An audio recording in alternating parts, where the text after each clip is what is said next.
The Lord led us to adoption primarily through a relationship that I had with Stephen Curtis Chapman. He was considering adopting his first child. And at the time I thought, wow, good for you. You know, with your busy schedule and your busy life, that's really a great thing that you are planning to do. And that's really where it ended for me. But then she came to me one day and said, you know, I think that maybe we should adopt. And I said, wait a minute, hold on. I was perfectly content with our 4 children, and she pressed on a little bit, and I was the resistant one. It was on my heart stronger and stronger every time I would think about it or look into it or look at other people that had adopted. I just felt this overwhelming desire to want to adopt. It basically came down to, for us, we sat down and talked about it that day. We said, what's holding us back? And we realized, if anything, it was only selfishness for us. We chose China because of the need.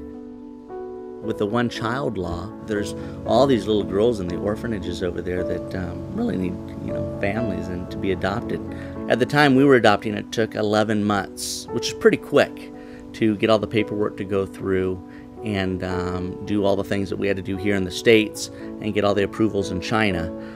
Boy, I think now it may be up to 5 years, but at the time we did it in 11 months. In fact, what's interesting is Ellie's birth date is the same day that we turned in our paperwork, and we got her at 11 months old. Mm-hmm. Ellie, who is our daughter, was found in a cardboard box, wrapped in a woman's sweater. Where was she? It was a military hospital. They left her on a doorstep. They wanted her to be found and cared for. I have a finding ad that asks if you are the parent to please come and pick her up. They do that for all of the abandoned babies, and very few are recovered.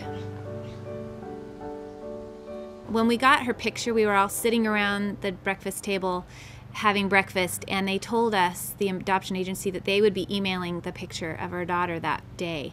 And we just couldn't wait. The kids couldn't wait. We were just waiting, and then we saw on our computer something pop up, and we went over and hit return, and here pops up this little baby with all this hair and these big lips, and we just started laughing of joy because we just thought, she's our daughter. We just immediately loved her.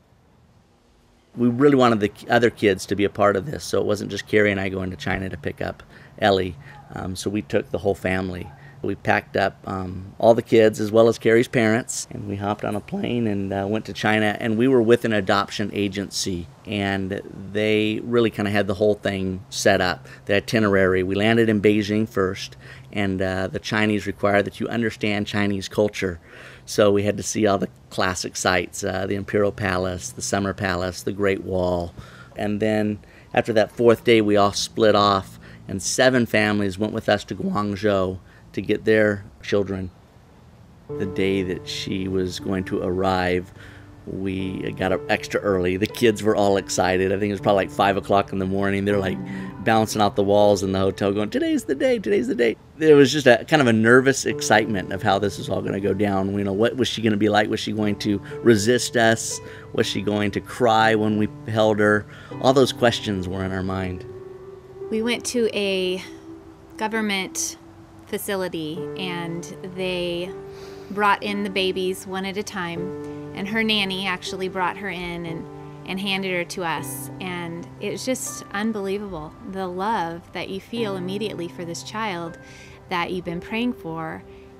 We brought her back after that to our hotel room, and so we played with her for a while, and she was laughing and having fun. She had never been really held or entertained from what we could tell. We don't really know what went on in the orphanage, but our guess is that she just spent a lot of time alone. And so to have this chaos immediately of 6 people, even the 2 grandparents, so 8 people surrounding her and in her face all the time, there's probably a point where she probably was saying, okay, I've had enough of all these folks. But I think she knew she was loved. It's like this old song. It's like a little kid. Ellie is in 1st grade now. I'm homeschooling her. She's doing very well. It's been a great process. Again, I think it might even be because of the the chaos that we just threw her into. I mean, we treated her just like our other children. She was in our family, and we treated her the way that we raised our other 4 kids. So she just kind of fit in, and she had to adapt, and I think there was some security in that, and that we really didn't change anything for her. And at the same time, we had to be sensitive to this new world that she was thrust into. It's been an interesting adjustment, but great to see Ellie's development just here at home. You know, we look at how we have, you know, been taken into God's family and adopted into His family, and that's just a great allegory. This whole process of adoption is a great allegory to how we were accepted into God's family and how He adopted us. Our family wouldn't be what it is today if we wouldn't have adopted. My wish is for everyone to experience the miracle of adoption. It's funny because most people say, what a nice thing you did for her.